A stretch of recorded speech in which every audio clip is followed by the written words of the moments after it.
புஸ்தகம் 33ஆம் அதிகாரம் 12ஆம் வசனம்.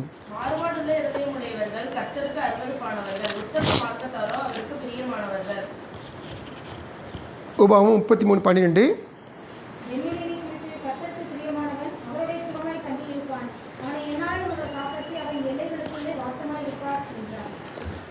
அன்பின் ஆண்டவரே உமக்கு ஸ்தோத்திரம்ப்பா. மகிமையின் ராஜாவே, நீங்கள் கொடுத்த இந்த நாளிலும் தேவசந்தில் வார்த்தையை தியானிக்க இருந்த பகுதியில் பரிசுத்த ஆவியான எங்களோடு இடைப்படுங்க. இம்மட்டுமாக நடத்தி வந்த கர்த்தர் ஆண்டவரே, உமக்கு பிரியமானவனுக்குரிய அனைத்து நன்மைகள், ஆசீர்வாதங்கள், செய்ய வேண்டிய காரியங்கள், ஆண்டவர் அணுக வேண்டிய வழிமுறைகளை நீங்கள் எங்களுக்கு கற்றுத்தரீங்க. ஸ்தோத்திரம். இந்த நாள் கூட எங்களுக்கு கற்றுத்தர முடியாது ஜெபிக்கிறோம். ஆண்டவர் வசனத்தை கேட்குற பிள்ளைகளையும் ஆண்டவர் வசனத்தை சொல்ல முடிய அடிமை பலப்படுத்தும். மந்தங்களை, பலவீனங்களை, போராட்டங்களை எடுத்து போடும். வசனத்தை கேட்டு எங்கள் வாழ்க்கையில் உமக்கு பிரியமாய் நடந்து அதில் இருக்கிற நன்மைகளை பெற்றுக்கொண்டு நாங்கள் என்னாலும் கிருபையில் நிலைநிற்க உதவி செய்யும். நித்திய ஜீவனை சுதந்திரிக்க உதவி செய்யும். மீட்பர் இயேசுவின் நாமத்தில் தாழ்மையோடு விடுகிறோம் ஜெபம் நல்ல பிதாவே, ஆமென். ஹல்லேலூயா. கர்த்தருடைய நாமம் மகிமைப்படுவதாக. நாம் வாசித்த நீதிமொழியின் புஸ்தகம் 11ஆம் அதிகாரம் அந்த வார்த்தை இப்படி சொல்லுகிறது. 20ஆம் வசனத்தில் வாசிக்கிற பொழுது, மாறுபாடுள்ள இருதயம் உடையவர்கள் கர்த்தருக்கு அருவருப்பானவர்கள், உத்தம மார்க்கத்தாரோ அவருக்கு பிரியமானவர்கள். உபாகமம் 33:12 அடிப்படையில் கர்த்தருக்கு பிரியமானவன் அவரோடு கூட சுகமாய் தங்கியிருப்பான். அவர் அவனை காப்பாற்றுகிறவர், அவர் அவனோடு வாசம் பண்ணுகிறவர். இந்த வார்த்தையின் அடிப்படையில் இந்த நாளில் கர்த்தருடைய வார்த்தையை நாம் தியானிக்கிற பொழுது நீதிமொழியின் புஸ்தகத்தில் சொல்லுகிறது, வசனம் சொல்லுகிறது 11:20 2வது பகுதி சொல்லுது பாருங்கள். உத்தம மார்க்கத்தாரோ அவருக்கு பிரியமானவர்கள், கர்த்தருக்கு பிரியமானவர்கள். தேவ சமூகத்தில் ஏனோக்கை குறித்தும் தெசலோனிக்கேய சபையை குறித்தும் தேவனுடைய சமூகத்தில் நம்ம தியானித்தோம். போன வாரத்தில் சாமுவேல் சொன்ன காரியத்தை குறித்து நம்ம தியானித்தோம்.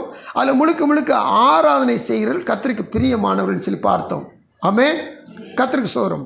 இந்த நாளோட யார் கர்த்தருக்கு பிரியமானவர்கள் என்பதை வேதம் விளக்கி காண்பிக்கிறதுன்னு சொல்லி கேட்டிங்கன்னா, உத்தம மார்க்கத்தார் கர்த்தருக்கு பிரியமானவர்கள். அப்போது யாரெல்லாம் உத்தம மார்க்கத்தில் இருக்கிறாங்களோ அந்த உத்தம மார்க்கத்தில் இருக்கிறவங்க தான் கர்த்தருக்கு பிரியமானவர்களாய் காணப்படுவார்கள். இவர்கள் தான் கர்த்தரோடு தங்குவார்கள், கர்த்தரும் இவர்களோடு வாசம் செய்வார். அல்லேலூயா. இவர்கள்லாம் கர்த்தருக்கு பிரியமானவர்களாக எப்போதும் காணப்படுவார்கள். ஆமென்.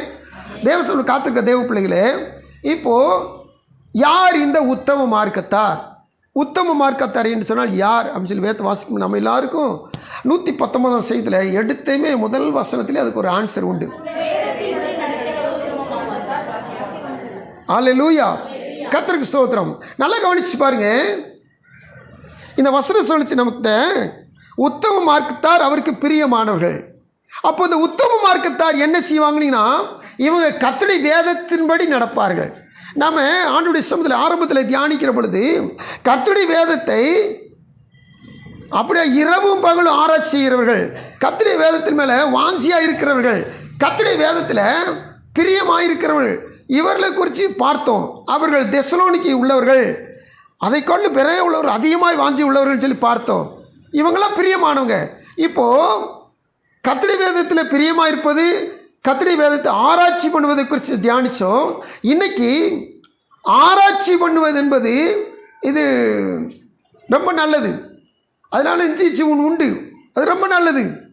இப்போ ஆண்டுடைய வேதம் சொல்லுது, ஆராய்ச்சி பண்ணி பார்க்குறவங்க ஆராய்ச்சிட்டு விட்டுறாம என்ன செய்யணுமா? 119:1 படி வேதத்தின்படி நடந்தால் தான் அவங்க உத்தம மார்க்கத்தார். அல்லேலூயா. கவனிக்கிறீங்களா? அப்படி சொன்ன காத்திருக்கிற தேவ பிள்ளைகளே, ஆண்டதுனால நமக்கு ஒரு ஃபார்முலா சொல்லி கொடுக்குறார். கர்த்தருடைய வேதத்தை ஆராயும் செய்யணும், கர்த்தருடைய வேதத்தின்படி நடக்கவும் செய்யணும். இன்றைக்கி பார்த்தீங்கன்னா நம்ம டிகிரி பண்ணுறோம், அதுக்கடுத்து மாஸ்டர் டிகிரி பண்ணுறோம். மாஸ்டர் டிகிரி பண்ணிவிட்டு என்ன செய்கிறாங்கன்னா, அவங்க ஏதாவது உள்ள பிலாசபி பண்ணுறாங்க, டாக்டரேட் படிக்கிறாங்க, டாக்டரேட் பண்ணுறாங்க. அப்படி பண்ணும்போது ஏதாவது ஒரு சப்ஜெக்டில் அவங்க என்ன செய்யணும், அந்த சப்ஜெக்ட் ஆழமாக அவங்க படித்து அதை தீசிஸ் பண்ணி அதை அவங்க என்ன செய்யணும், ஃபிலாசபியில் எழுதணும். 1000 பக்கமோ எத்தனையோ பக்கம் என்ன செய்யணும், அதை எழுதி சப்மிட் பண்ணணும். அப்போ அவங்களுக்கு டாக்டர் பட்டம் கிடைக்கும். ஆமென், கர்த்தருக்கு ஸ்தோத்திரம். ஏன்னு சொன்னீங்கன்னா இந்த வேதத்தை படித்தவங்களும் அநேக டாக்டர் பட்டம் வாங்கியிருக்கிறாங்க. இன்னும் உலகத்தில் சிலர் அநேக காரியங்கள் டாக்டர் பட்டம் வாங்கியிருக்கிறாங்க. நல்லா கவனிச்சு கேளுங்க. இந்த வசனம் சொல்லுது, நாம் இந்த கர்த்தருடைய வேதத்தை ஆராய்ச்சி பண்ணால் மட்டும் போதாது. ஏன்னா அநேகர் ஆராய்ச்சி பண்ணி வெளிப்பாடுகளை சொல்லிக்கிட்டே இருப்பாங்க. ஆனால் வெளிப்பாடுகளுக்கும் அந்த ஆராய்ச்சிக்கும் அவங்களுக்கு சம்மந்தமே இருக்காது. நாம் வேதத்தை சொல்கிறவங்க மட்டும் இல்லை, இப்போ உங்கள் முன்னாடி இருக்க நான் வேதத்தை நான் உங்களுக்கு போதிக்கிறோம் மட்டும் இல்லை, இந்த வேதத்தை கை கொள்கிறவனாய் காணப்படும். அல்லேலூயா. அன்பை பற்றி பேசிட்டு பொறுமை பற்றி பேசிட்டு டக்குன்னு கோவப்பட்டால் ஒரு பிரயோஜனம் கிடையாது. அன்பு எனக்கு இராவிட்டால் ஐயோ வேஸ்ட். அப்போது ஆராய்ச்சி பண்ணால் மட்டும் போதாது, இதை கை கொள்வனாய் காணப்படும். வேதம் 119:1 தெளிவாக சொல்லு, கர்த்தருடைய வேதத்தின்படி நடக்கிற உத்தம மார்க்கத்தால் பாக்கியவான்கள். 2ஆம் வசனம்,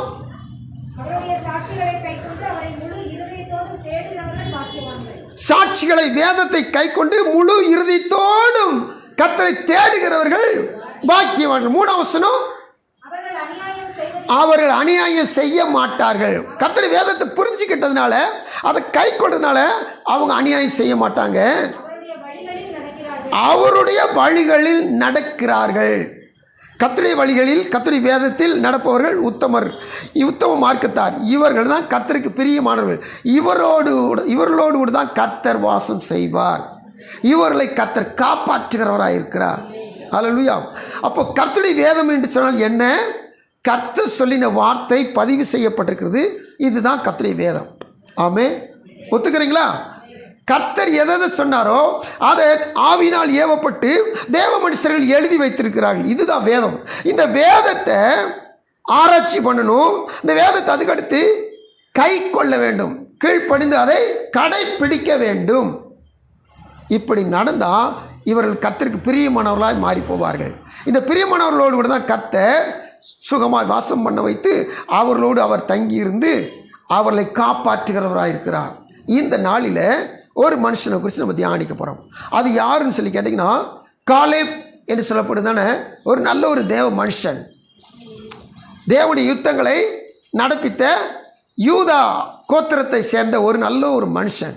இந்த மனுஷனை குறித்து தியானிக்கிற பொழுது இப்போ நம்ம வாசித்த வார்த்தைன்னு பாருங்க, உத்தம மார்க்கத்தார் கர்த்தருக்கு பிரியமானவர்கள். கர்த்தருடைய வேதத்தின்படி நடக்கிற உத்தம மார்க்கம், கர்த்தருடைய வேதத்தின்படி நடக்கிறவங்க உத்தம மார்க்கத்தார். இப்படிலாம் வாசிக்கிற பொழுது இந்த காலேப் என்று சொல்லப்படுதான இந்த மனுஷனும் உத்தம மார்க்கத்தானாக இருந்தான்.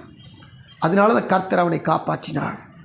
இந்த காலேப் என்று சொல்லப்படுகிற மனுஷன் கர்த்தருடைய சொல் அடங்கியிருக்கிற வேதம் அல்லது கர்த்தருடைய சொல் என்ன சொல்லப்பட்டதோ அந்த சொல்லுக்கு அப்படியே ஒபே பண்ணி நடந்தான். அதனால இவன் உத்தமனாகி ஆண்டவருக்கு உத்தமன் என்று சாட்சி பெற்று அவன் மனுஷர்களால் நடப்பிக்கூடாத காரியங்கள் எல்லாவற்றையும் நடப்பித்து தேவனுடைய சமுதிரம் தேவனோடு சுகமாய் தங்கியிருந்து தேவனோட துணையோடு உள்ள யுத்தங்களை நடப்பித்து அநேக காரியங்களை இந்த பூமியிலே ஜெயமாய் வாழ்க்கை வாழ்ந்து முடித்தான். அல்லேலூயா.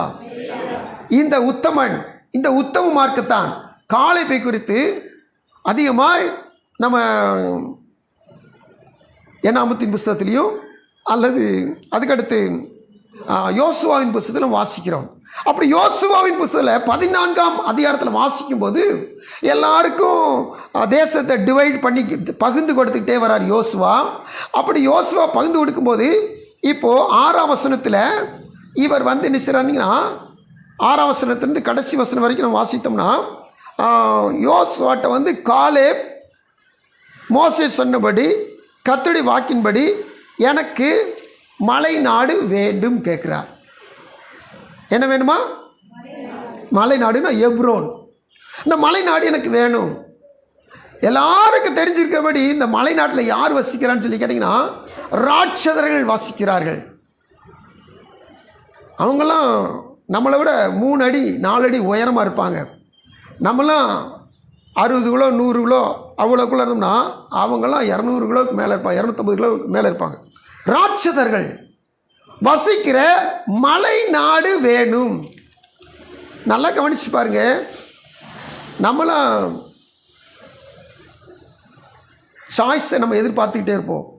அப்படி சாய்ஸ் எதிர்பார்க்கும்போது இந்த ஒரு 5 பாடத்தில் நீங்கள் ஒரு 3 பாடம் படித்தா போதும் நீங்கள் மார்க் எடுத்து பாஸ் பண்ணுறீங்க.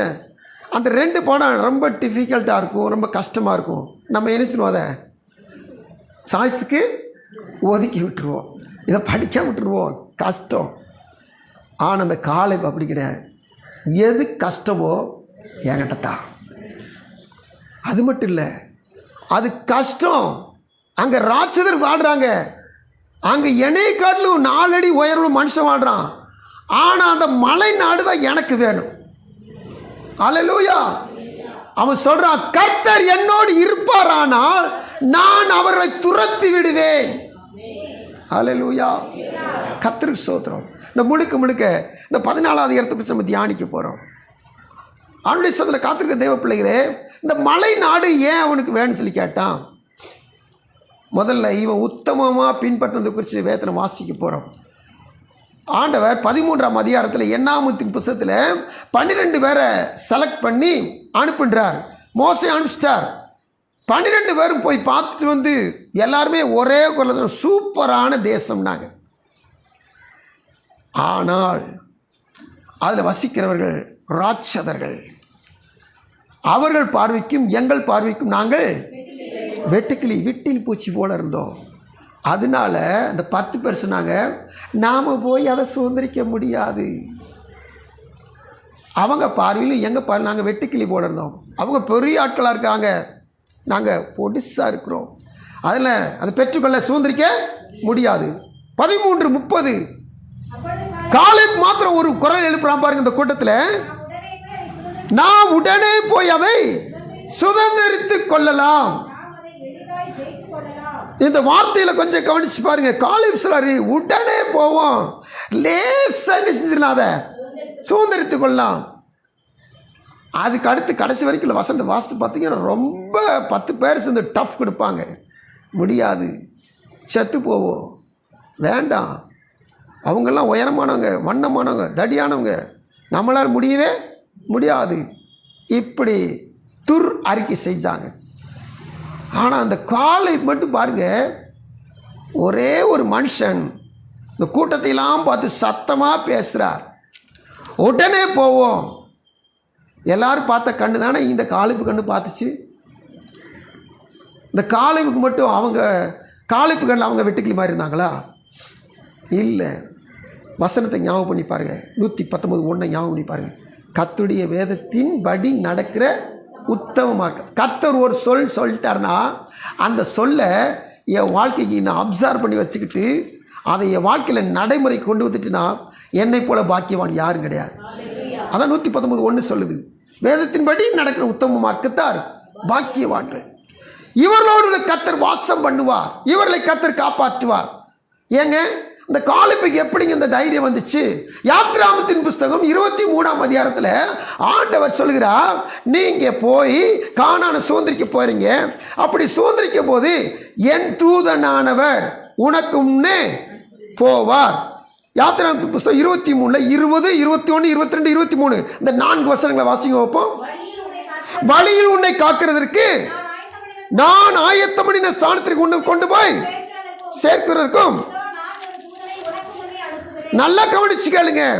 இந்த வார்த்தையை சொல்லுகிற பொழுது மோசையின் மூலம் கர்த்தர் பேசுகிற பொழுது ஒட்டுமொத்த 6,3550 குடும்பங்களும் இந்த வார்த்தை கேட்குறாங்க. அப்போ எல்லாருக்கும் இந்த வார்த்தை போகுது. இந்த வார்த்தை போகும்போது என் தூதனான உனக்கு முன்பாக செல்லுவார். அது இயேசுதான். சரி, அடுத்தபடியாக வசனத்தை வாசிக்க பாருங்க. அவர் சமூகத்தில் எச்சரிக்கையாயிருந்து, இதுதான் முக்கியமான வார்த்தை. எச்சரிக்கையாயிரு, வாக்குக்கு செவி கொடு, அவரை கோபப்படுத்தாதே, பொறுப்பதில்லை இருக்கிறது, நன்றாய் கேட்டு செய்வாயாயில் விரோதிகளுக்கு விரோதியாக இருப்பேன். என் தூதனானவர் உனக்கு முன் சென்று எமோரியரும் ஏத்தியோரும் பெரிசியரும் கானானியரும் ஏவியரும் எபூசியரும் இருக்கிற இடத்துக்கு உன்னை நடத்தி கொண்டு போவார். அவர்களை நான் அதம் பண்ணுவேன். நல்லா மென்ஷன் பண்ணிக்கங்க, இருதயத்தில் கோடு போட்டு வச்சுங்க. உங்களுக்கு பெரிய எதிரி, உங்களுக்கு பெரிய போராட்டம், உங்களுக்கு பெரிய தாங்க முடியாத நோய், உங்களை தாக்கி இருக்கிற சத்துரின் கிரியை பயங்கரமாக இருக்கிறது, சொல்ல முடியாது, வார்த்தையால் விவரிக்க முடியாது. அப்படிப்பட்ட பெரிய கவலை உங்களை ஆட்கொண்டிருக்குது. நீங்கள் ஒரு வார்த்தை கேளுங்க, நீங்கள் ஒரு சொல்லுக்கு செவி கொடுங்க. இந்த வார்த்தை சொல்லி பாருங்க, இந்த 7 விதமான ஜாதிகளுக்கு அங்கே இருக்கிற இடத்துக்கு உன்னை நடத்தி கொண்டு அவர் போவார், அவர்களை நான் அதம் பண்ணுவேன். நல்லா கவனிச்சு கேளுங்க, யார் அதம் பண்ணுவாங்க? யார் அதம் பண்ணுவாங்க? சத்ருவை கர்த்தரே அதம் பண்ணுவார். பாருங்க, இன்னும் புரியல உங்களுக்கு. அதான் மெதுவாக 2-3 பேரும் சொல்றேன் ஆமேன்னு சொல்லி. நம்முடைய சத்துருக்களை கர்த்தரே அதம் பண்ணுவார். நான் பெரிய ஆப்ரேஷனுக்காக எதிர்பார்த்து, நான் பெரிய பெரிய டாக்டரை, நான் பெரிய பெரிய வல்லுநர்களை பார்த்து சுகத்துக்காக, அல்லது என்னுடைய பிரச்சனை போராட்டத்துக்கு பெரிய பெரிய வக்கீல், தலை சிறந்த சுப்ரீம் கோர்ட் வைக்கலாம் நான் தேடி போனாலும் ஒன்றும் காரியம் நடக்காது.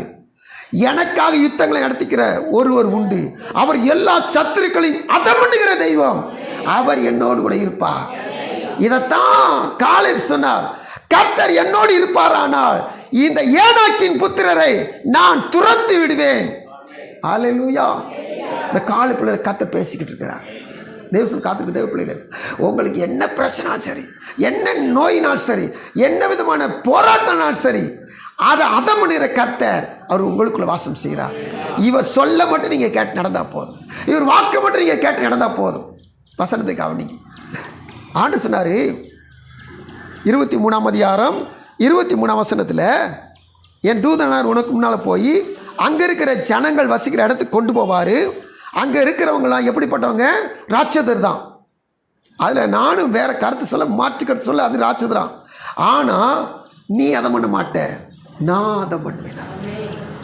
அப்படின்னு என்ன அர்த்தம்? என்னை கொண்டு அவர் செய்வார். ஹல்லேலூயா. கோலியாத்தை தாவீதை கொண்டு செய்தாரா இல்லையா? அதற்கு முன்னே காலேப்பை கொண்டு கர்த்தர் ஏனாக்கின் புத்திரரை அதம் பண்ணினார். ஹல்லேலூயா. தேவசன காத்திருக்கிற தேவ பிள்ளைகளே, இந்த நாளில் இந்த வார்த்தையில் வாசிக்கிற பொழுது உங்களுக்கு விரோதமாக என்ன எழும்பினாலும் சரி, டக்குன்னு மனுஷியத்தின்படி என்ன நமக்கு ஒரு பயம் வரும். ஆனால் பயப்படாது. கர்த்தர் சொன்னார், நான் உன்னுடனே கூட இருக்கிறேன், என் தூதன் முன்பாக போவார், நான் அவர்களை அதம் பண்ணுவேன். ஆனால் நீங்கள் செய்ய வேண்டியது என்னது? நான் செய்ய வேண்டியது என்ன? அவர் வாக்க நல்லா கேட்டுடணும். கேட்டுட்டு பதிச்சுக்கிட்டோம்னா இந்த வாக்கு ஒரு நாள் மறக்கவே மறக்காது. இந்த மறவாத வாக்கு ஒரு நாள் நமக்குள்ள பலமாய் கிரியேஷன். சரி, அடுத்த வசனத்தில்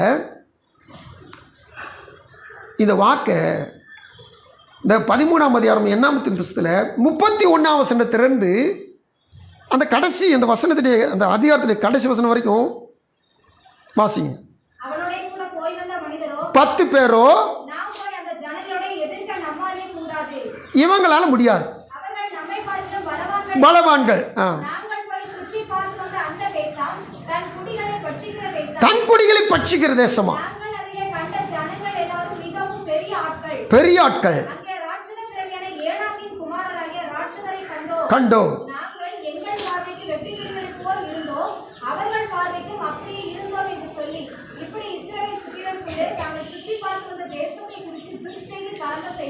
கர்த்தருக்கு ஸ்தோத்திரம். தேவசபை காத்திருக்கு தேவ பிள்ளையிலே, நம்ம வாசித்த நீதிமொழியில் 11:20 முற்பகுதி என்ன சொல்லிச்சு? மாறுபாடுள்ள இருதயம் கர்த்தருக்கு அருவருப்பானது. இந்த யாத்திராமத்தின் புஸ்தகத்தில் 23ஆம் அதிகாரத்தில் 23ஆம் வசனத்தில் ஆண்டவர் பேசும்போது இப்போ இந்த துர் செய்தி சொன்னாங்க பார்த்தீங்களா? இவங்களும் எங்கே தான் இருந்தாங்க? அந்த சினாய் மலை அடிவாரத்தில் தான் இருந்தாங்க. இந்த 10 கற்பனை பெற்றுக்கொண்ட பிற்பாடு ஆண்டவர் வழி எடுத்து போவார் என் தூதர், அவருக்கு செவி கொடு, அவரை கோபப்படுத்தாது, அவருக்கு எரிச்சல் படுத்தான்னு சொன்னார்ல, அப்போ இவங்க கூட தான் இருந்தாங்க. இந்த வார்த்தையில் அவங்க கேட்கறது செஞ்சாங்க. கேட்டும் அவங்க இருதயம் மாறுபட்டு போனதுனால இந்த நாளில் தேவ சமூகத்தில் அவங்க கர்த்தருக்கு பிடிக்காத அருவருப்பானது பேசுகிறாங்க. கவனமாக இருக்கு. அப்படி சொல்ற காத்திருக்க தேவ பிள்ளைகளே, இவங்களுக்கு ஏன் இந்த 23 யாத்திராவும் நினைப்பெல்லாம் போச்சு? யாராவது ஆன்சர் சொல்ல முடியுமா? ஏன் உங்களுக்கு நினைப்பெல்லாம் போச்சு? இந்த கர்த்தருடைய வார்த்தை இப்படி விதைக்கப்படும் போது 4 நிலத்தில் விதைக்கப்படுது. அதில் ஃபஸ்ட்டில் ரோட்டில் விழுந்தது என்ன செஞ்சிருச்சு? பறவைகள் கொத்திட்டு போயிடுச்சு. வசனம் விழுகுது. இன்றைக்கி ஒரு 10, 20, 40 பேர் இருக்க முடியுங்கன்னா எல்லார்ட்டும் இந்த வசனம் விழுந்துக்கிட்டு இருக்கு. ஆனால் எத்தனை பேருக்கு அது 30, 60, 100 பலன் கொடுக்குதோ தெரியாது. சாக்கிரியாக இருங்க.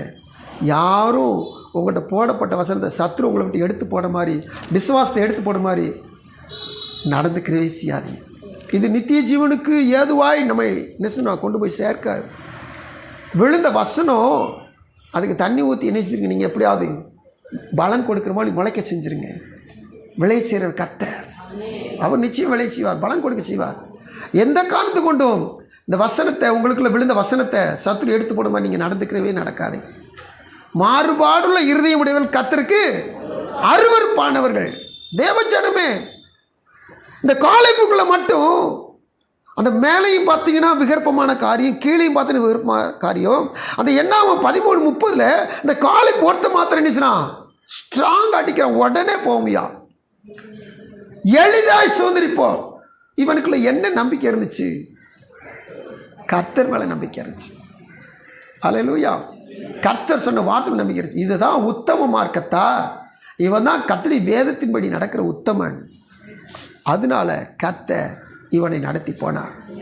அதனால தான் இப்போ 14வது இடத்துக்கு வாங்க. யோசுவாவின் புஸ்தகம் 6ஆம் வசனத்தை வாசிங்க.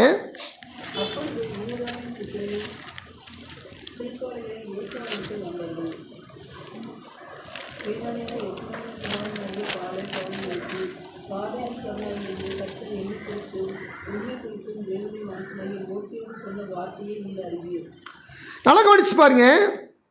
அவனுடைய சமூகத்தில் காலேப்பு யோசுவாட்ட போய் என்னை குறித்து கர்த்தர் மோசைட்டு சொன்னது, இந்த மோசை கூட சொன்னது அவங்களுக்கு தெரியும்.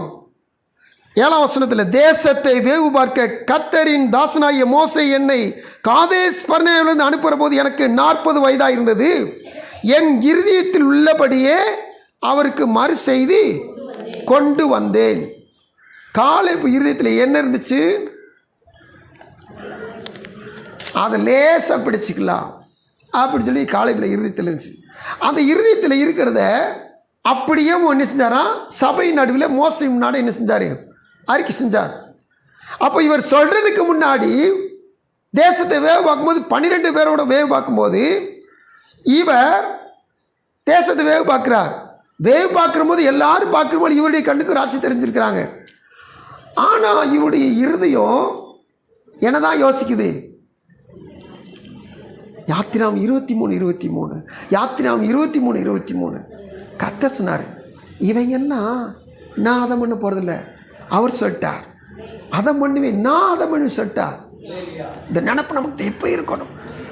அல்லேலூயா. எந்த பிரச்சனை வந்தாலும், நான் திரும்பி சொல்கிறேன், எந்த போராட்டம் வந்தாலும் சரி அவர் பார்த்துக்கொள்வார். எப்படி ஆபிரகாம் யெகோவா ஈரே கர்த்தருடைய பருவத்தில் எல்லாம் பார்த்துக்கொள்ளப்படும். ஆடு கிடையாது, ஒன்றும் கிடையாது, மகனைத்தான் கொண்டு போகிறார். ஆனால் மகனை சொல்லிட்டு போகிறார் வேலைக்காரன்ட்ட, நானும் என் மகனும் அங்கே தொழுது கொண்டு திரும்பி வருவன்ட்டு போகிறார். அப்போ திரும்பி வர்றது உறுதியாயிட்டு, ஆனால் பலி செலுத்துறது உறுதியாயிட்டு. பலிக்கு ஒன்றும் கிடையாது, கர்த்தர் பார்த்துக்கொள்வார். அல்லேலூயா. உற்சாகத்தோடு உங்களை சொல்லுங்களேன், கர்த்தர் பார்த்துக்கொள்வார். அவர் அதம் பண்ணுவார், எனக்காக யுத்தங்களை செய்வார். இந்த இருதயம் காலேப்புக்குள்ள இருந்ததுனால தான் இந்த யோசுவாட்ட வந்து பங்கு கேட்க சொல்கிறாரு, என் இருதயத்தில் உள்ளபடி தான் செய்தி சொன்னேன். அவன் உள்ளத்தில் நிறைஞ்சிருக்கலாம் என்னது? கர்த்தர் பார்த்துக்கிடுவார், கர்த்தர் யுத்தம் செய்வார், நான் சும்மா இருப்பேன். ஏன்னா யாத்திராமம் 14:14 இந்த காலேப்பு இருந்திருக்கிறான், இந்த யோசுவா கூட காலேப்பு இருந்திருக்கிறான். கர்த்தர் உங்களுக்கு யுத்தம்னா நீங்கள் சும்மா இருங்க. நீங்கள் போட்டு கத்தியும் கொடலையும் கேடகத்தை ஒன்றும் எடுக்க வேண்டாம், நீங்கள் சும்மா இருங்கப்பா. கர்த்தர் தான் யுத்தம் செய்வார். இந்த கர்த்தர் தான் யாத்திரை 23:23 சொல்கிறார். இந்த வசனம் இந்த உத்தமன் உள்ளத்தில் இருந்ததுனால அவன் பார்க்கும்போதெல்லாம் ராட்சதனை பார்த்தாலும் சரி, அவன் பயங்கரமான மனுஷனை பார்த்தாலும் சரி, இவெல்லாம் ஏமாத்திரம் என் தேவனுடைய பார்வையில் இவன் அதை பண்ணி போட்டு இவன் இருக்க இடத்த எனக்கு தருவார். அல்லேலூயா. இதில் ஒரு விசேஷம் என்னன்னு சொல்லி கேட்டிங்கன்னா, ஆண்டவர் 400 வருஷம் எகிப்து கொண்டு போய் வச்சுட்டு இந்த 400 வருஷமும் இங்கே அந்த காலத்தில் எமோரியல் இருந்தாங்க பார்த்தீங்களா, கானான் இருந்தாங்க பார்த்தீங்களா, இந்த கானான் தேசத்தில் ராட்சத்தில் பெருக பண்ணுறார். ஏன்னு சொல்லி கேட்டிங்கன்னா, இது தேனும் பாலும் ஓடுகிற வளம் நிறைந்த பூமி. இந்த பூமியை கரடு முரடாக இருக்க பூமியை இந்த ராட்சதரில் கொண்டு கத்தரிசனா வளப்படுத்துகிறார். இந்த 400 வருஷம் அடிமைத்தனத்தினாங்களா எகிப்தில், அது வரைக்கும் இந்த ராட்சதர் இங்கே வளப்படுத்தின பிற்பாடு, இந்த 400 வருஷம் கழிச்ச பிற்பாடு இவர்கள் வளப்படுத்தின பூமியை தேவ ஜனங்கள் சோதரிக்க முடியாது அவர்களை நடத்தி கொண்டு வருகிறார். எத்தனை பேர் காரியங்கள் விளங்குது? அல்லேலூயா. நீங்கள் இப்போ ஒரு இடத்துல அடிமைத்தனத்தில் இருக்கீங்களா? உங்களுக்காண்டி ஒரு சுதந்திரம் ரெடியாங்க. உங்கள் சத்ருவை வச்சே ரெடி பண்ணிக்கிட்டு இருக்கிறார். அல்லேலூயா. கர்த்தர் எவ்வளவு நல்லவர் பார்த்தீங்களா? அல்லேலூயா. நீங்கள் இப்போ பாடுபட்டுக்கிட்டு இருக்கீங்க. இந்த டிகிரி சேர்த்தமிச்சு சொல்லுவாங்க, 3 வருஷம் எப்படியாவது பாடுபட்டு முடிச்சிட்டோம்னா, ஏதோ ஒரு வேலைக்கு போயிட்டோம்னா கடன் அடைச்சிடும், வீடு நல்லாயிரும், ஒரு வீட்டை கட்டலாம், ஒரு வேலை பார்த்தா குடும்பம் நல்லாயிருக்கும், ஒரு கல்யாணத்தை முடிக்கலாம், ஒரு 3 வருஷம் பாட்டுக்கு எப்படியா கஷ்டப்பட்டு படித்தோம் சொல்கிறாங்களா இல்லையா? ஹல்லேலூயா. இந்த அடிமைத்தனத்தில் இருக்கிற நாட்களில், நம்ம அடிமைத்தனத்துக்குள்ளா இருக்க நாட்களில் நமக்காக ஒரு காரியம் ஏதோ ஒரு இடத்துல கர்த்தர் ரெடி பண்ணி வச்சுக்கிட்டு இருக்கிறார். ஹல்லேலூயா. கர்த்தர் சொல்ல காத்திருக்கிற தேவ பிள்ளைகளே, உங்க உள்ள மட்டும் இந்த வார்த்தைக்கு கீழ்ப்படிந்து இந்த வார்த்தையின்படி உத்தம மார்க்கத்தாரா நம்ம இருந்துட்டோம்னா, கர்த்தர் உண்மையிலேயும் அவர் எனக்கு கூட வாசம் செய்து நான் அவருக்கு பிரியமாய் நடக்கிறபடினால் அவர் என்னை காப்பாற்றி சகல ஆசீர்வாதம் சுதந்திரிக்க எனக்கு கிருபை செய்கிற தேவனாய் இருக்கிறார். ஆமென். ஹல்லேலூயா. அப்ப தேவ சமூகத்தில் இந்த 7ஆம் வசனத்தை வாசிக்கிறோம். உள்ளத்தில் உள்ளபடியே என்ன செஞ்சானா, அவன் இருதயத்தில் உள்ளபடி என்ன செஞ்சா மறு செய்தி கொண்டு வந்தான். கர்த்தருக்கு ஸ்தோத்திரம். அப்ப தேவ சமூகத்தில் காத்திருக்கிற தேவ பிள்ளைகள் உள்ளத்தின்படியே மறு செய்தி கொண்டு வந்தனால தான் 110ஆம் சங்கீதம் 3ஆம் வசனத்தில் வாசித்தோம், அவர்கள் அநியாயம் செய்வது இல்லை. இந்த காலேபு சேர்ந்து அகென்ஸ்டா பேசியிருந்தானா இவன் வாயில அநியாயம் வந்துருச்சு. ஏன்னா இவன் வசனத்துக்கு புறம்பாயிட்டான்னு அர்த்தம். ஆனால் அந்த 10 பேர் என்ன செய்றாங்க, வசனத்துக்கு புறம்பா பேசுறாங்க, ஜனங்களை தூண்டி விடுறாங்க, அங்க இருக்கிற ஜனங்களை அப்படி எழுப்பி விடுறாங்க, முறுமுறுக்கு இருக்க நேரம் எழுப்பிடுறாங்க. அநியாயம் செய்தலை அவர்கள் கர்த்தருடைய வழியில் நடக்கிறார்கள். இப்போ 14:8 வாசிப்போம். ஆனாலும் என்னுடைய கூட வந்த என் சகோதரர் ஜனத்தின் இருதயத்தை கரைய பண்ணினார்கள். நானோ என் தேவனாகிய கர்த்தரை உத்தமமாய் பின்பற்றினேன். நானோ என் தேவனாய் கர்த்தரை உத்தமமாய் பின்பற்றினேன். கர்த்தருக்கு ஸ்தோத்திரம். தேவ சமூகத்தில் காத்திருக்க தேவ பிள்ளைகளே, இந்த நம்ம என்னாவது வாசிக்கும்போது வாசித்தோம், இவங்க எல்லாம் சத்துருக்களை புகழ்ந்துக்கிட்டு இருந்தாங்க. இந்த கோலியாத்து கோலியாத்து காரியத்தில் போய் தாவீது கொல்றதுக்கு முன்னாடி இஸ்ரவேல் படைகளும் இஸ்ரவேல் ராஜா சவுலும் கோலியாத்தை புகழ்ந்துக்கிட்டு இருந்தாங்க. அவன் வர்றான் பாரு, அவன் ஈட்டி தாங்க பாரு, அவருடைய மார்க்கவசத்தை பாரு, அவருடைய உயரத்தை பாரு, இப்படி புகழ்ந்துக்கிட்டு இருந்தாங்க. ஆனால் தாவீது வந்த மாத்திரத்தில் விருத்த சேதனம் இல்லாத பெலிஸ்தீன் எம்மாத்திரம் அவனை டம்மி பண்ணி தான் பேசினான், அவனை உயர்த்தி பேசவே இல்லை. இந்த 12 பேரில் 10 பேர் கானான் தேசத்தில் வாழ்கிற ராட்சத்தில் என்ன செய்றாங்க, தூக்கி வச்சு பேசுகிறாங்க. ஆனால் இந்த காலேபு அப்படிப்பட்டவன் கிடையாது. என்ன பேசுகிற பாருங்க, என்னோடு கூட வந்த சகோதரர்கள் ஜனத்தின் இதயத்தை கரை பண்ணினார்கள், நானும் என் தேவனாய் கர்த்தரை உத்தமமாய் பின்பற்றினேன். அப்போ தேவ சமூகத்தில் அவங்க பேசுறது உலக பிரகாரம் பேசுகிறாங்க, ஆனால் நானும் கர்த்தர் தந்த வார்த்தையை விசுவாசித்து பேசுகிறேன். அப்போது வசனத்துக்கு கீழ்ப்படிஞ்சு யார் நடந்து விசுவாசிக்கிறாங்களோ அவங்க தான் உத்தம மார்க்கத்தார். இந்த உத்தமர்களுக்கு மேலே தான் கர்த்தர் பிரியமாக இருக்கிறார். இந்த பிரியமாக இருக்கிறது தான் கர்த்தர் காப்பாற்றுகிறார். இந்த காப்பாற்றுகளோடு தான் கர்த்தர் வாசமாக இருக்கிறார். ஒவ்வொரு காரியத்தையும் வடிசி கிரமமாக பார்க்குறோம். கர்த்தர் நம்ம மேலே பிரியமாக இருக்குன்னா இந்த வேதத்தின்படி நம்ம என்ன செய்யணும், நடக்கணும். இந்த வேதத்தின்படி விசுவாசம் வச்சோம்னா நமக்கு எந்த எதிர்ப்பு ஆபத்து வந்தாலும் சரி நம்ம திடமாக இருப்போம், பயமில்லாமல் இருப்போம். ஹல்லேலூயா. கர்த்தருக்கு ஸ்தோத்திரம். அடுத்தபடியாக இந்த 14ஆம் அதிகாரத்தில் 9ஆம் வசனத்தை வாசிக்கிறேன் பாருங்க. அந்நாளிலே மோசே, நீ என் தேவனாகிய கர்த்தரை உத்தமமாய் பின்பற்றினபடியினால் உன் கால் மிதித்த தேசம் உனக்கும் உன் பிள்ளைகளுக்கும் என்றென்றும் சுதந்திரமாய் இருக்க கடவுது என்று சொல்லி ஆணையிட்டார். கர்த்தருக்கு ஸ்தோத்திரம். இங்கே ஒரு வாக்கு பெறுகிறது. இந்த வாக்கு நீங்கள் கேட்ட மாத்திரத்தில் இன்னொரு மனுஷனுக்கு உங்களுக்கு ஞாபகம் வரும். இப்போ அந்த வசன வாசித்தே நீங்கள் கரெக்டாக சொல்லிங்க பாருங்கள். உன் கால் மிதித்த தேசம் உனக்கும் உன் பிள்ளைகளுக்கும் என்றைக்கும் சொந்தமாக இருக்க கடவுது என்று சொல்லி ஆணையிட்டார். யார் ஞாபகம் உங்களுக்கு? ஆபிரகாம். ஆபிரகாம 13ஆம் அதிகாரத்தில் ஆண்டவர் என்ன சொன்னார்? வசனத்தை வாசித்து பாருங்கள். 13, 14, அதுக்கடுத்து 17. ஆதியாகமும் 13ஆம் அதிகாரம் 14 வசனமும் அடுத்து 17 வசனமும். லோத்து ஆபிரகாமை விட்டு பிரிந்த பின்பு கர்த்தர் ஆபிரகாமை நோக்கி, உன் கண்களை ஏறெடுத்து நீ இருக்கிற இடத்திலிருந்தே வடக்கையும் தெற்கையும் கிழக்கையும் மேற்கையும் நோக்கி பார். நீ பார்க்கிற இந்த பூமி முழுவதையும் நான் உனக்கும் உன் சந்ததிக்கு என்றைக்கும் இருக்கும்படி கொடுத்து உன் சந்ததியை பூமியின் தூளை போல பெருக பண்ணுவேன். ஒருவன் பூமியின் தூளை என்ன கூடுமானால் உன் சந்ததியை 17. நீ எழுந்து தேசத்தின் நீளமும் அகலமும் எம்மட்டும் அம்மட்டும் நடந்து திரி, உனக்கு நான் அதை தருவேன். இப்போ யோசுவா 14:9 உன் கால் மிதித்த தேசம் உனக்கும் உன் பிள்ளைகளுக்கும் என்றைக்கும் சுதந்திரமாக இருக்க கடவுது என்று சொல்லி ஆணையிட்டார். அன்னைக்கே கர்த்தர் காதேஸ் பர்னேயாவில் இருக்கிற அன்னைக்கு ஆணையிட்டார். அதை இன்னைக்கு எனக்கு தரணும். காரணம், அன்னைக்கு வாக்கு பண்ணும்போதேவும் கால் மிதித்த தேசம் உனக்கு சொந்தமாகும்னார். ஆபிரகாமுக்கு கர்த்தர் வாக்கு பண்ணது போலவும் இந்த காலேபுக்கு வாக்கு பண்ணியிருக்கிறார். அடுத்து யாருக்கு வாக்கு பண்ணியிருக்கிறார்? நமக்கு தான். அல்லேலூயா. தேவ சமூகத்தில் அதுக்காண்டி சிலர் அந்த பிரசங்கத்தில் சொல்லுவாங்க, அப்படிலாம் செஞ்சிடாதீங்க. ஒரு வீட்டுக்கு போனால் ஒரு நல்ல ஒரு பொருள் இருக்குன்னு அந்த பொருளை கை வச்சு இந்த பொருள் எனக்கு வேணும் ஆண்டவன்னு சொல்லி அப்படிலாம் ஜெபம் பண்ணுவாங்களாம். அப்படி ஒரு ஊழியக்காரவும் ஒரு கிடைச்ச இடத்த அப்படி ஜெபம் பண்ணி இந்த இடம் எனக்கு வேணும்னு சொல்லி, இதெல்லாம் பொருளாசை. அதாவது அல்லேலூயா, கர்த்தருக்கு சித்தம் இல்லாது அவருக்கு பிரியம் இல்லாதெல்லாம் பொருளாசைக்கு போய் நீங்கள் ஜெபம் பண்ணிங்கன்னா சேனத்தில் மாட்டிக்கிறீங்க. அவனுடைய சமூகத்தில் இப்போ கால் மிதித்த தேசத்தை, ரொம்ப டஃப்பான தேசம், ரொம்ப கடினமான ஒரு காரியங்கள் இருக்கிற தேசம், அந்த தேசத்தை இதுதான் எனக்கு வேணும்னு சொல்லி இந்த காலேப் கேட்ட பொழுது காலேப்புக்கு அது கிடைச்சி. அல்லேலூயா. அப்போ தேவ சமூகத்தில் பாருங்கள், ஆண்டு வார்த்தை சொல்லுது, இந்த கால் மிதித்த தேசம் உனக்கும் உன் பிள்ளைகளுக்கும் என்றைக்கு சுதமாக இருக்கிறது சொல்லி ஆணையிட்டா. அந்த ஆணையிட்ட தேசம் தான் அந்த காலேப்புக்கு கிடைச்சிட்டு.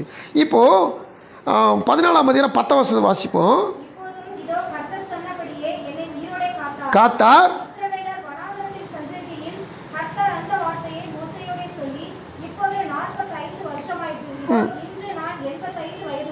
கர்த்தருக்கு ஸ்தோத்திரம். இப்போ வயசை வேரியேஷன் காமிக்கிறான். அவனை அனுப்பும்போது எத்தனை வயசா? 40 வயசு. இப்போது தேசத்தை சுதந்திரிச்சாச்சு, பங்கு பெற போகிறான். பங்கு பெற போனால் பகுதி தான் கொடுக்குறாங்க. அங்கே இருக்கிற ராட்சத்தில் கொன்னுட்டு பகுதி கொடுக்கல. அந்த தேசத்தை ரஃப் தேசம், அதாவது ரா மெட்டீரியல்னு சொல்லுவாங்க பார்த்தீங்களா, சுத்திகரிக்கப்படாத ஒரு பொருளை ரா மெட்டீரியல் சொல்லுவாங்க. அதுபோல் இந்த தேசம் இன்னும் சில சுதந்திரிக்கலை, ஆனால் சுதந்திர பாகத்துக்கு அதுதான் எனக்கு வேணும்னு கேட்குறான். நல்லா கவனிச்சு கேளுங்க. இந்த வசனத்தில் போட்டிருக்குது, அப்போ எனக்கு 40 வயசு, இப்போ எனக்கு 85 வயசு, ஆனாலும் அன்னைக்கு அனுப்பின பலன் இன்னைக்கும் எனக்கு அதே பலன் உண்டு. அல்லேலூயா. கர்த்தருக்கு ஸ்தோத்திரம். தேவ சமூகத்தில் இந்த துதிக்கிற பிள்ளைகள், செபிக்கிற பிள்ளைகள், விசுவாசிக்கிற பிள்ளைகள் நல்லா கவனமாக கேளுங்க. ஆண்டவர் எபேசு சபைக்கு சொல்லும்போது சொன்னார், 2ஆம் அதிகாரம் வெளிப்படுத்தின விசேஷத்தில், ஆதியில் கொண்ட அன்பை விட்டு விட்டாயிட்டு உன் பேரில் எனக்கு ஒரு குறைவு உண்டு. நீங்கள் ரட்சிக்கப்பட்ட புதுசில் சோத்திரம் அருமையாக ஆண்டருக்கு ஏறெடுப்பீங்க, ஆளுடைய சமம் நல்லா ஆராதிப்பீங்க. நீங்கள் கத்திரி சமந்து வந்த புதுசில் அவ்வளவு ஆண்டரை நேசிப்பீங்க. ஆனால் அந்த நேசம் பாருங்கள் நாளுக்கு நாள் குறைஞ்சி போயிட்டே இருக்குது. அந்த நேசத்தை குறைக்கவே கூடாது, அந்த அன்பை குறைச்சிடவே கூடாது. அல்லேலூயா. அன்னைக்கு விசுவாசித்த விசுவாச வசனம், அந்த வசனத்து மேலே வச்ச விசுவாசம் இன்னைக்கு வரைக்கும் இருந்துச்சுன்னா என் பலனும் அன்னைக்கு இருந்த பலன் இன்னைக்கும் அப்படியே இருக்கும். அல்லேலூயா. உண்மையிலேயே சொல்லப்போனால் நம்முடைய வாழ்வில் அப்படி நம்ம குறைஞ்சிக்கிட்டு தான் போகிறோம், ஆனால் குறைக்கவே கூடாது. இந்த காலேப் பார்த்தீங்கன்னா அன்னைக்கு அனுப்பும்போது அவன் 40 வயசில் ரொம்ப மக்கள் சொல்லுவாங்களே சவுடால் பேசலாம், ஆனால் 85 வயசில் சவுடால் பேச முடியுமா?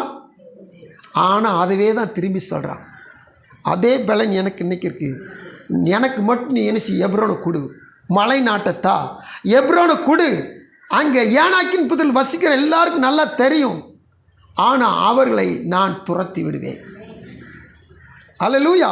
கர்த்தருடைய சமூகத்தில் பாருங்கள், வசனத்தை வாசித்து பாருங்கள்.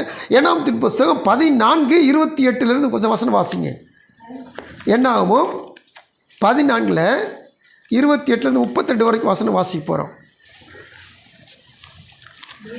அவர்களோடு சொல்ல வேண்டியது என்னவென்றால், நீங்கள் என் செவி கேட்டு சொன்ன பிரகாரம் உங்களுக்கு செய்வேன் என்பதை என் ஜீவனை கொண்டு சொல்கிறேன் என்று கர்த்தர் உரைக்கிறார்.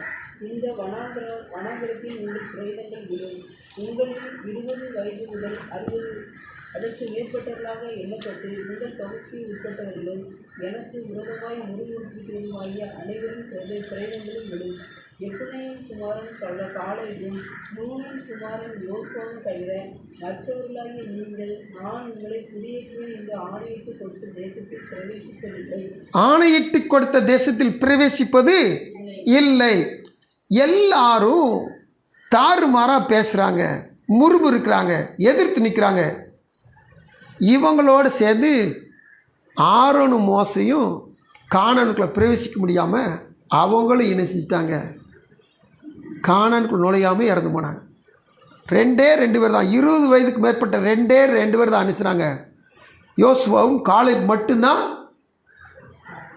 கானானுக்குள்ளே பிரவேசிக்கிறாங்க. நல்லா கவனிச்சு கேளுங்க. இப்போது இந்த 2 பேர் மட்டும்தான், மற்ற அனைவருடைய சரீரமும் சவங்களாக கானான் பிரயாணத்தில் எல்லாமே நினைச்சாங்க, மரித்து போகிறாங்க. இப்போ ஆண்டவர் சொல்றாரு, கொள்ளையாவார்கள் என்று நீங்கள் சொன்ன உங்கள் குழந்தைகளையோ நான் அதில் பிரவேசிக்க செய்வேன். நீங்கள் அசட்டை பண்ணின தேசத்தை அவர்கள் கண்டறிவார்கள். உங்கள் பிரேதங்களோ இந்த வனாந்திரத்தில் விழும்.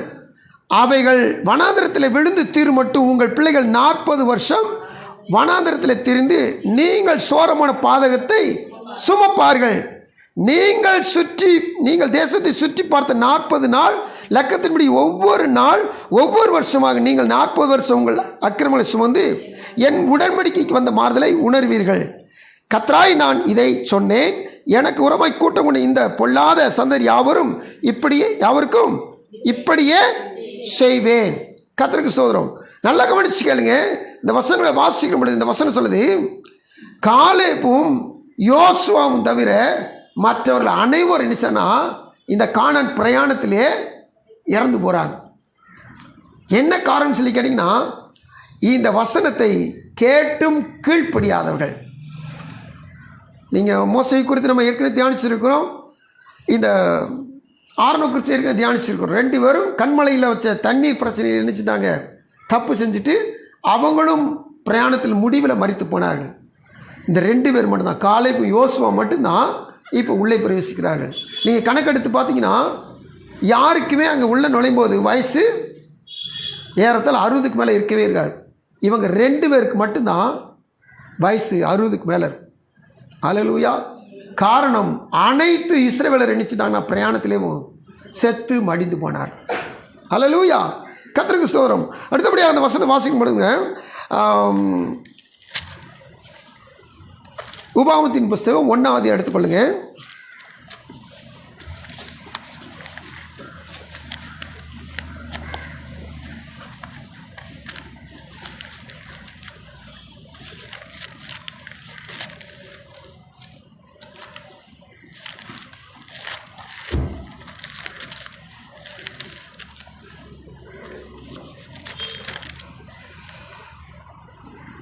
முப்பத்தி வாசிங்க. உனக்கு முன்பாக இருக்கிற நூனின் குமாரனாகிய யோசுவா அதில் பிரவேசிப்பான். அவனை திடப்படுத்தி அவனே அதை இஸ்ரவேலுக்கு சுதந்திரமாக பங்கிடுவான். 36. எப்புன்னையின் குமாரனாகிய காலேப் மாத்திரம் அதை காண்பான். அவன் கர்த்தரை உத்தமமாய் பின்பற்றினபடி அவன் கர்த்தரை உத்தமமாய் பின்பற்றினபடியினால் நான் அவன் மிதித்து வந்த தேசத்தை அவனுக்கும் அவன் பிள்ளைகளுக்கும் கொடுப்பேன் என்று ஆணையிட்டார். அப்போ தேவ சமூகத்தில் கர்த்தர் மோசையின் மூலம் இப்போ இந்த காலேபுக்கு வாக்கு பண்ணுகிறார். அவன் பார்த்து வந்த தேசத்தை அவனும் அவன் பிள்ளைகளுக்கும் நான் சுதந்திரமாக கொடுப்பேன் என்று ஆணையிட்டு கொடுக்கிறான். எனவே தான் தேவ சமூகத்தில் இந்த காலேபுக்கு இந்த தேசம் கிடச்சிட்டு. இப்போது யோசுவா 14:11, யோசுவா 14:11.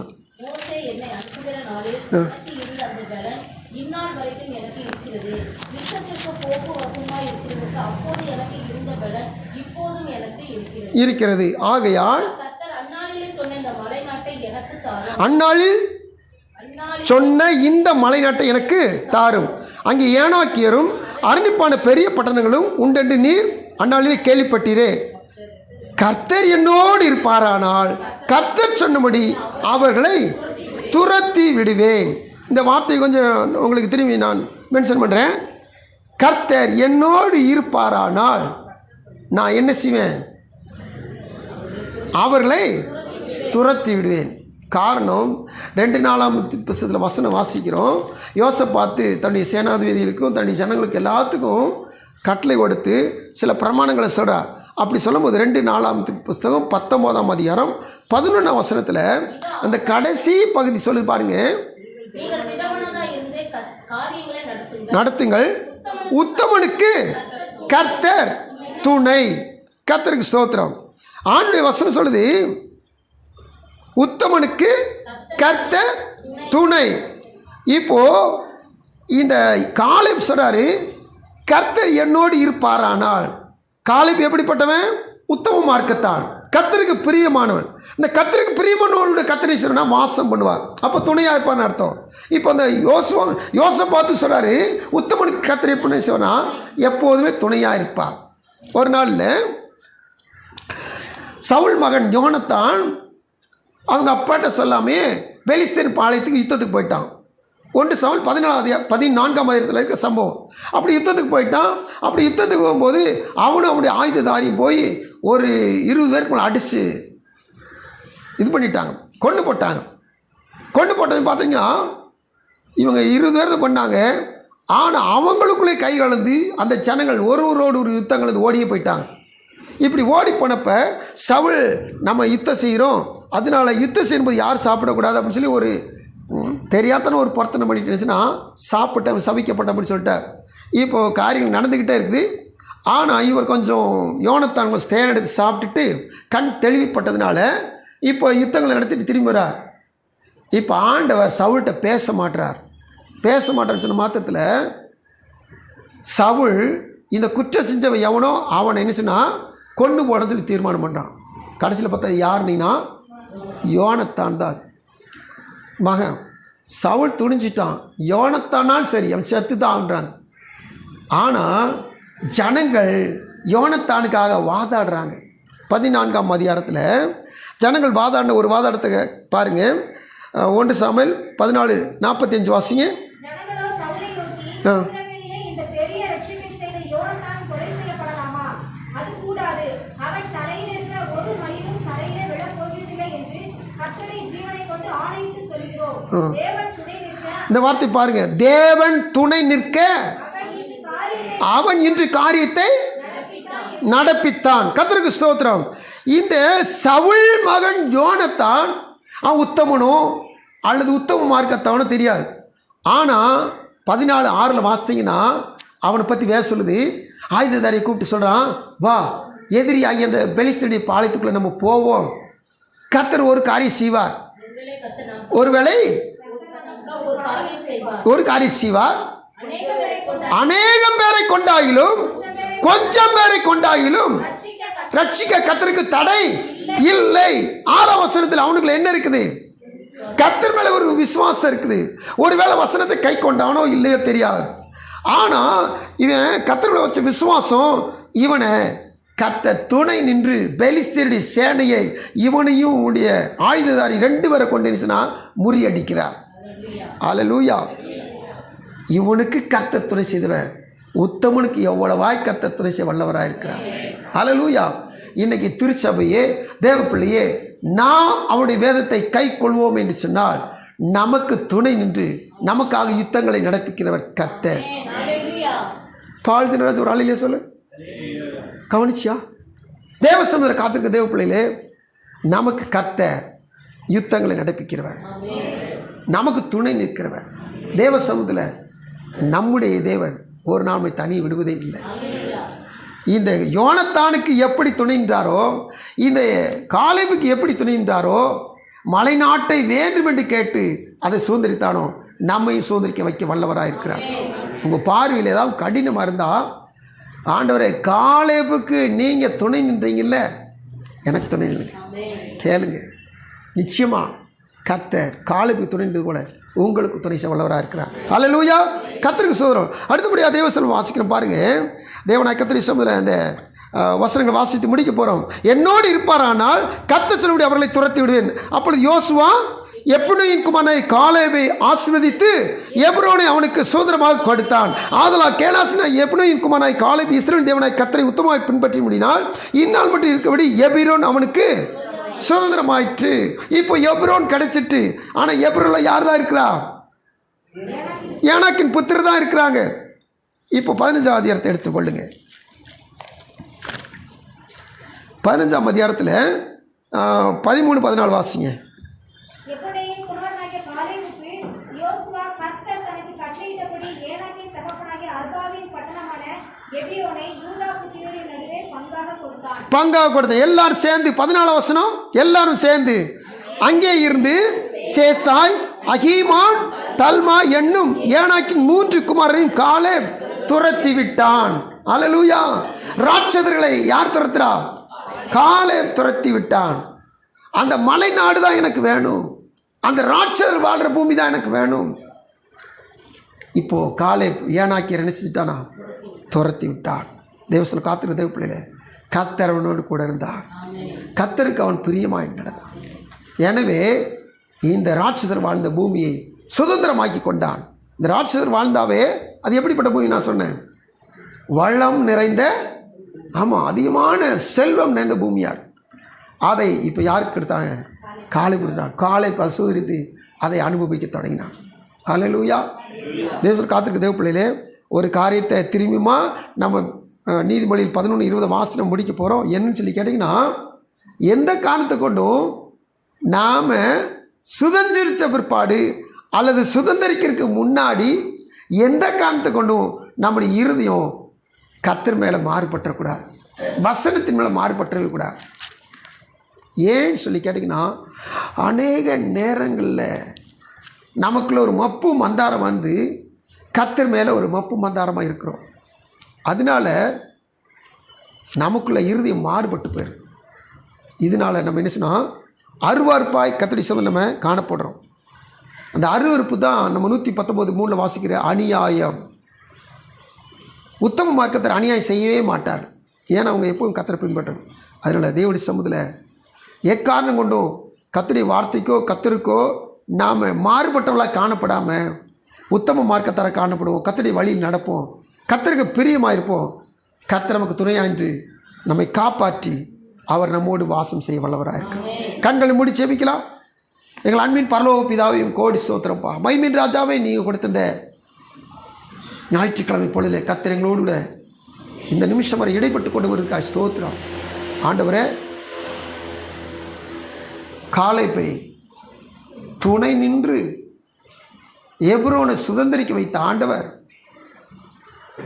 இப்பொழுதும் ஆண்டவரை இந்த வார்த்தையை தியானித்த நாங்களும் இதோ ஒரு தியான பகுதி என்று தியானத்துக்காக எடுத்த வார்த்தைன்னு சொல்லி நாங்கள் விட்டு விடாமல் தேவனுடைய சமூகத்தில் எது எங்களை எதிர்த்து நிற்குதோ, எது எங்களுக்கு பெரிதாய் தோன்றுகிறதோ அத்தனையும் யாத்ராமம் 23:23 படி கர்த்தர் அதம் பண்ணுவார், கர்த்தர் அதம் பண்ணுவார், கர்த்தர் அதம் பண்ணியே தீர்வார் என்று சொல்லி எங்கள் உள்ளத்தில் இப்படி வார்த்தையில் வைத்து கொண்டு எங்களுக்கு எதிராக எழும்புற எல்லா ஆயுதங்களும் கர்த்தர் முறியடித்து போடுவாண்டு நாங்கள் விசுவாசித்து கர்த்தர் எங்களுக்கு துணை செய்கிறார். மலை நாட்டை கேட்டு சுதந்திரித்து கொண்ட காலேபை போல அதை காட்டிலும் ஆவிக்குரிய வாழ்க்கை வாழ்கிற நாங்கள் அதிகமாய் சுதந்திரிப்போட விசுவாசத்தோடு நாங்கள் அறிக்கை செய்து இந்த காலத்தில் நாங்கள் ஜெபிக்கிறோம். ஆண்டு வந்த பிள்ளை ஒவ்வொருவருக்கும் இந்த விசுவாச இருதயத்தை எனக்கும் எங்களுக்கு தாரும் ஆண்டவரே. ஒருவேளை நாங்கள் மந்த இருதயம் உள்ளவர்களாக இருப்போம் என்று சொன்னால் அதெல்லாம் எடுத்து போட்டு விசுவாச இருதயமாக எங்களுக்கு வாழ உதவி செய்யும். காலை போல நாங்கள் சுதந்திரிக்கத்தக்கதாக எது கடினமோ அதை நாங்கள் பெற்றுக்கொண்டு அதில் நாங்கள் சாதிக்கத்தக்கதாக உதவி செய்யும்.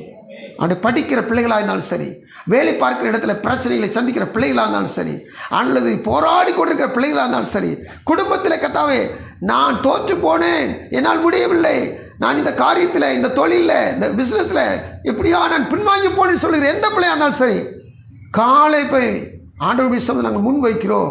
என் தேவனுடைய சமூகத்தில் காலைப்பை ஜெயிக்க வைத்த ஆண்டவர், காலைப்புக்கு துணை நின்ற ஆண்டவர், காலைப்புக்கு பிரியமானதை செய்த ஆண்டவர் எங்களுக்கு துணை நின்று எங்களை வெற்றி சிறக்க முடியாது ஜெபிக்கிறோம். எஞ்சிருக்க காலங்களின் நேரம் கத்தர் பொறுப்பது ஒவ்வொரு சந்தோஷ சமானத்தை நிரப்பி அனுப்பும். மீட்பர் இயேசு கிறிஸ்துவின் நாமத்தில் ஜெபம் நல்ல பிதாவே, ஆமென்.